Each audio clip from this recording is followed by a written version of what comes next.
O eto mga kapatid, may bagong paraan na ngayon para malaman kung totoong tao ba ang katransaksyon mo online. Yan ang tinatawag na iris scanning. Kung paano yan alamin sa Frontline Report ni Faith Del Mundo.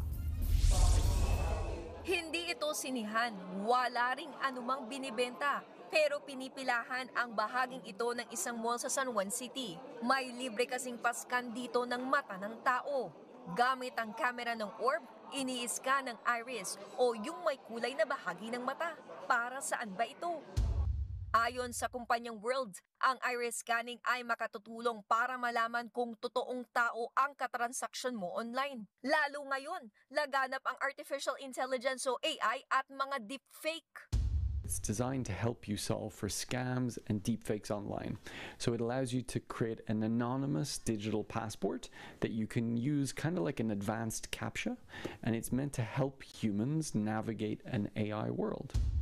Alam niyo ba, isa sa mga nagtatag ng iris scanning ay CEO ng kumpanya ng OpenAI na may likha rin ng ChatGPT na si Sam Altman. Pero teka, safe ba yan? Ayon sa kumpanya, wala silang kinukuhang biometrics at impormasyon mula sa taong magpapaskan.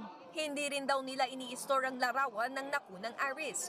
Kung gayon, paano ba magpa-iris scan? Maaaring magparehistro ang edad 18 pataas. Ang kailangan lamang gawin ay mag-download ng application at magpabook ng appointment. At saka pumunta sa site. At matapos nga yan, magkakaroon ng maiksing orientation at saka maaari ka na magpa-verify at ipascan ang iyong iris sa tinatawag na orb o yung camera. May matatanggap daw na 39 tokens cryptocurrency ang magpapaska na convertible sa cash gamit ang digital wallet. Approve naman kaya sa ating mga kapatid? Para rin po mas secure po yung identity ko po as a person po. Marami rin pong mga scammer po. Sabi po may World ID.